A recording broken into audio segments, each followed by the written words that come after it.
Let's talk about the players who are rising up the fantasy rankings, not just for this week, but the rest of the season. And trust me, these are the guys who are actually going to make a difference for your fantasy team. And we'll begin with the Denver Broncos running back, Devontae Williams, who continues to skyrocket up the rankings. This past week, Devontae saw another massive opportunity share. He saw 25 opportunities, which led to 25 touches, over 100 total yards. He was efficient once again. And now, according to our official data partner, Fantasy Life, as you can see right here, by the way, all this is free. You can go and check it out on your own. Devontae Williams, now the last 2 weeks, has seen 72% of the rush attempts and 28 opportunities per game during this time. He's been a top 10 running back in back-to-back games. Now, if there was one negative during this stretch, his passing game usage has decreased. We've only seen him run 29% of the routes, way less than half the routes the past 2 weeks, and we're seeing Jaleel McLaughlin see some, but mostly Samaje Perine. They're kind of splitting this 3 ways depending on the situation, so he's not seeing elite passing game usage, but he's still earning targets. He had 4 targets in week 10, 4 more targets now for the second time in his past 3 games. Now, the interesting part here is that he's been efficient despite facing stacked boxes. According to Player Profiler right here, he's faced the 5th most stacked boxes, so that's when they're putting an extra man in the box to stop the run, and he's still been able to see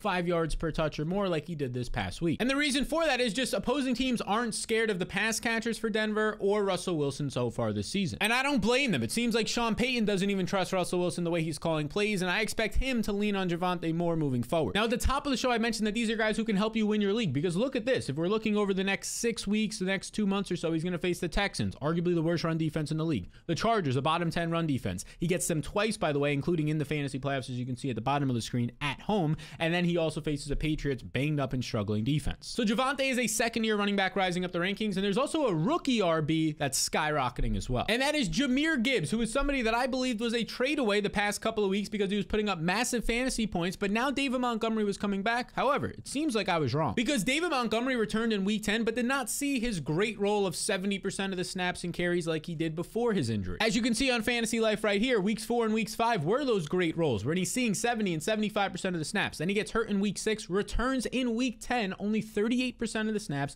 and just 39% of the carries. He was the clear running back too. Now, of course, there's a chance that maybe they're just trying to ramp him up, but it didn't seem as so, because it was the rookie Jahmyr Gibbs who saw the majority of the snaps, and for the 3rd straight week was extremely productive, now averaging over 24 opportunities during this time. And you can see these last 3 games, week 7 and week 8, were without David Montgomery. He's seeing elite usage, 79, 60% of the rush attempts, over 20 opportunities in these games, basically over 20 fantasy points per contest. And then in week 10, even with David Montgomery back, sees 19 opportunities and 58% of the snaps. The rookie has been great this season. He ranks top 10 in running back efficiency and has averaged 24 opportunities the past 3 games. He's easily a top 36 player the rest of the season, and he might be pushing towards that top 25 range. And over the next month of the season, it's nice matchups for Jahmyr Gibbs and David Montgomery. You can see right here, he'll get the Bears twice over the next month of the season. That's a number 29th overall at a 32 teams defense. And then the Packers defense in 2 weeks. That's a great matchup. That's on Thanksgiving, because the Packers run defense for years now has been bad. They just allowed 180 plus rushing yards to the Steelers. And speaking of the Steelers, man, oh man, Jaylen Warren was the darling of the offseason, and he seems like one of those guys who everybody had high expectations for, and it's honestly paying off. He's had a strong season, and that continued in week 10. We mentioned that great matchup against the Packers. Well, here's what it led to. On just 15 carries, he goes over 100 yards, finds the end zone, and has 4 more targets. 19 opportunities in this one, played more snaps, 52% of the snaps, than Najee Harris for the first time since their bye week. And in this game, he remained efficient on his 17 touches. He averaged 6.7 yards per carry on the ground. And that's all this guy has ever done in his career now. For the 2nd straight season, he ranks top 10 in yards per touch. On the year now, 5.7 yards. Every single time he touches the ball on average, he's getting nearly 6 yards. 8th best in the NFL to this point, and he's broken the 7th most tackles. If you were to go through his game logs now, you can see his fantasy points and where he finished for that week according to Player Profiler. In terms of his top 24 finishes, so an RB2 or better, he's done this, you can see right here, 1 time,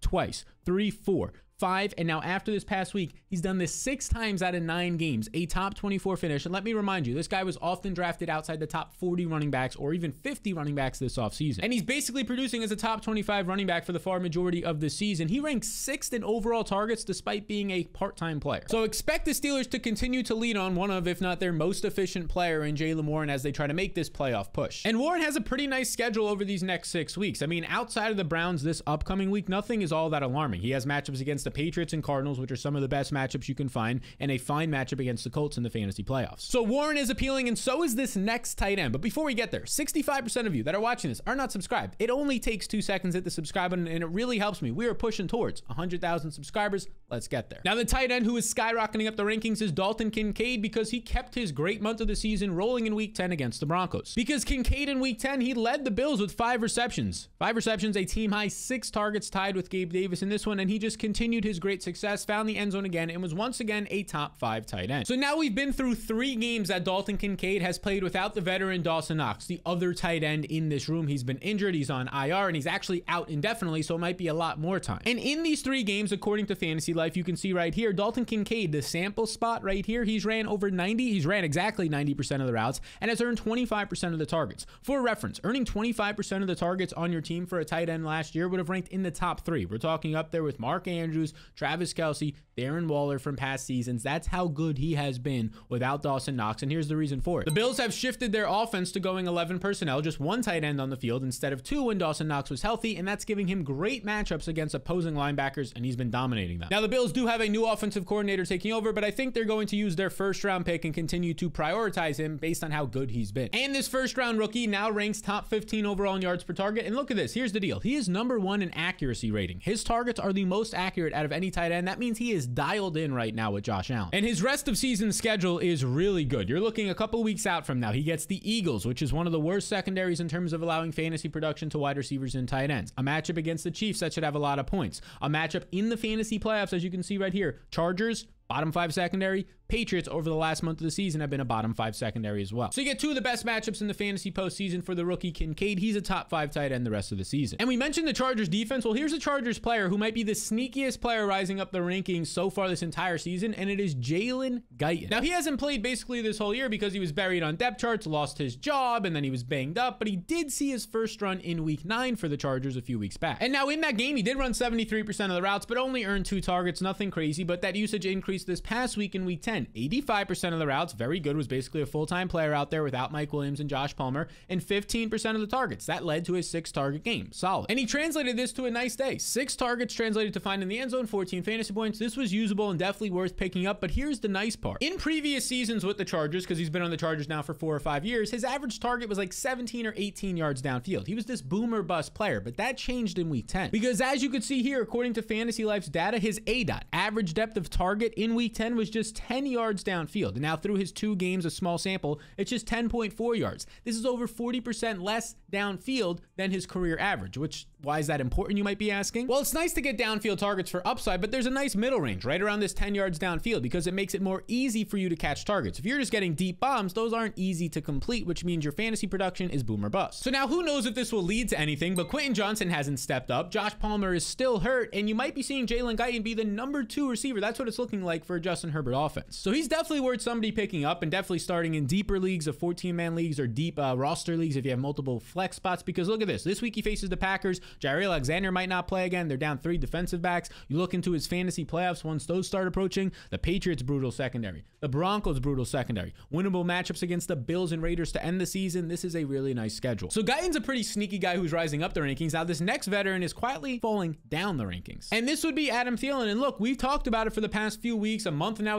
We've been saying, hey, Adam Thielen's been fine for you, but you might want to try and sell high because this is definitely going to fall off soon. And the reason was he wasn't getting targets downfield and he wasn't getting anything after the catch. So basically he was catching these like 7-yard targets and he was piling up like 7 or 8 or 9 catches to get you there. But the problem was once those targets start to fall, his production will fall because he's not doing anything dynamic or explosiveness wise on his own. As you can see right here, in games where he doesn't have a lot of targets, 2 targets, just 3 fantasy points, that makes sense. But you scroll down a little bit. An 8-target game, he gets 15 points. That's average. But now these past couple of weeks, as you can see, just a 6-target game and a 10 or 9-target game, depending on where you're looking. And he's seen 8 and 10 fantasy points. If he's not finding the end zone or getting these massive target weeks of 13, and 11, it's really hard for Thielen, a not so explosive player anymore, to pay off. And this makes sense that at this point in the season, defenses are keying in on the fact that Bryce Young is really only having success throwing to Adam Thielen. So even if he's in the slot, let's put more attention his way. And that's exactly what's happened the last couple of weeks, as some of the best cornerbacks on the opposing teams have moved into the slot, which is rare just just to neutralize Adam Thielen, and the Panthers offense has looked really bad because of that. So don't get me wrong, Thielen is still a top 10 receiver so far this season, but I think that's going to trend down closer to like the wide receiver 25, wide receiver 30 range. And if that's the case, you can still maybe sell him for something a little bit better. Maybe you can pick up a Chris Godwin in a trade. Maybe you can pick up somebody like a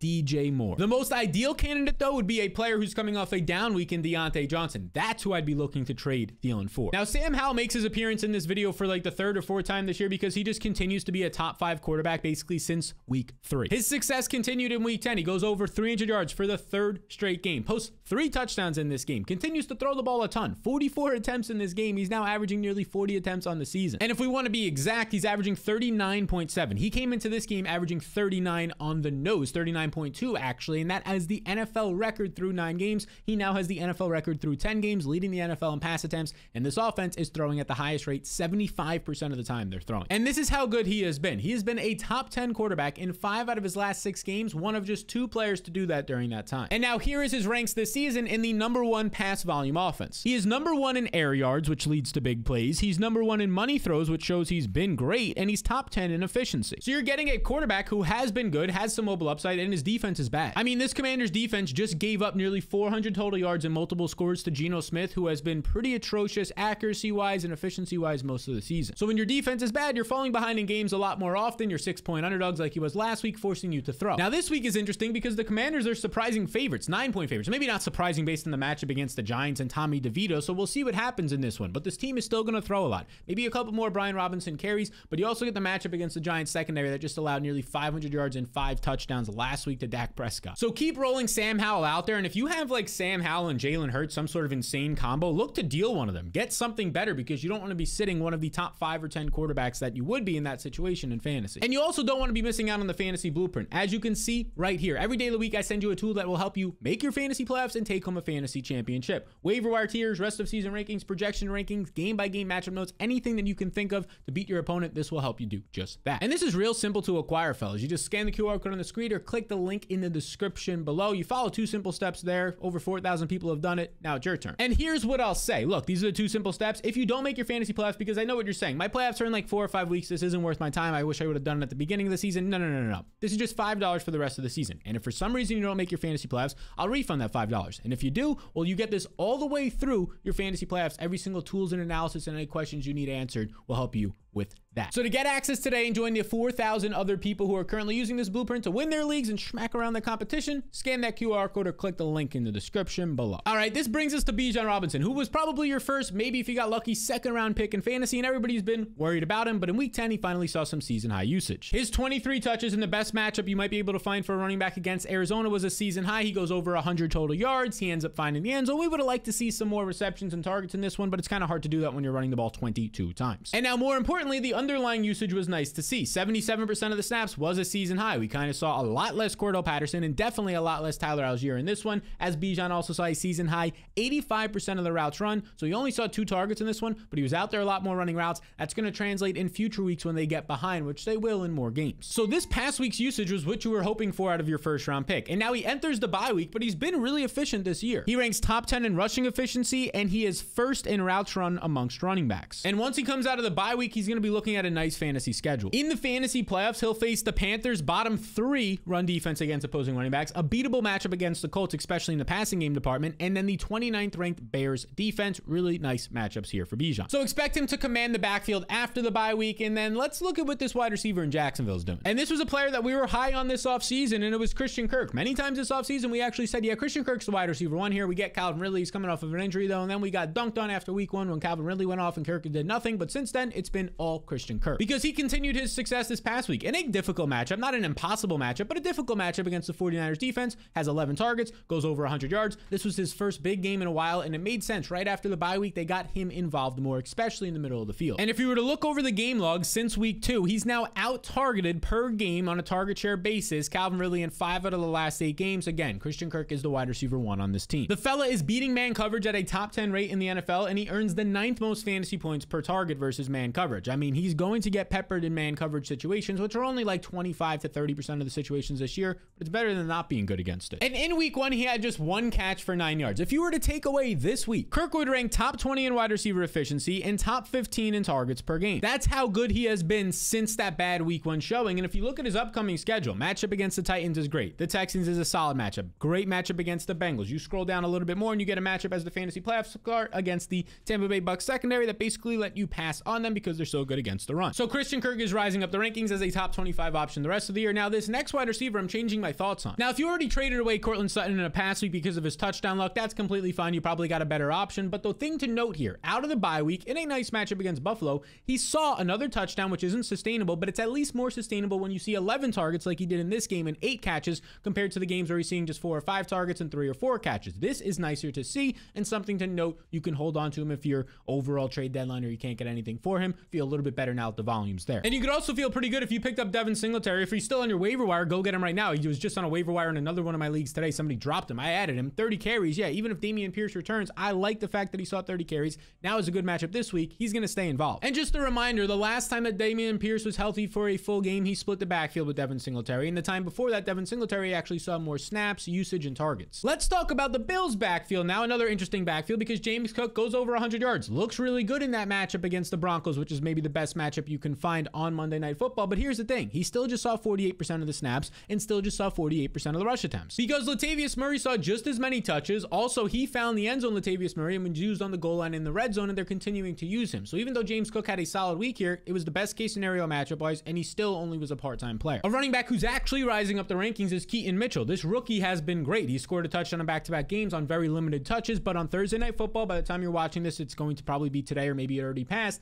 John Harbaugh claims he's going to be more involved. If that's the case, wheels up, because if Mitchell just sees 8 to 10 touches, there's a lot of electricity that can happen. And I'm preparing to see a lot of upside out of Ty Chandler this week, who's in line to start, assuming Alexander Mattison misses with the concussion, and that's what he's trending to do. Chandler was a preseason darling until they signed Cam Akers, but now Akers is done for the season with an Achilles, and Alexander Mattison is trending to miss. Ty Chandler, his own coach, literally came out and said, that guy needs to get more touches. He is so explosive with the ball in his hands. So that's another running back rising up the rankings, somehow still available in over 50% of leagues. Go get him. He is a must-start top 20 running back this week. And now this brings us to a guy we showed you earlier, Geno Smith, off his massive week. Don't fall for it. Don't try and start him next week. If you can try and trade him, it's probably unlikely, but do that. Otherwise, drop him and pick up somebody else, because this was the week. The Commanders have given it up to every single person. That's what happened here with Geno, who took 47 attempts to finally have a good game. This team's not throwing a lot. More future weeks, he's going to see 25 to 30 attempts and not be as efficient as he has been all season long in tougher matchups. Don't fall for Geno in future weeks. Don't start him. So these are the players who are skyrocketing up your rankings, and some guys who are falling down, and maybe you don't want to fall for them. Now, if you have these guys, you'll definitely be improving your team. If you don't, try and trade for them if your deadline has not yet passed. And this video right here will also show you some of the other best options to trade for before week 11. And if you're one of the 65% of people not yet subscribed, just 2 seconds of your time to hit that subscribe button here. No matter which device you're watching on, you could do that: TV, smartphone, laptop, tablet, whatever it is. I appreciate you all a ton, and I'll see you in the next one.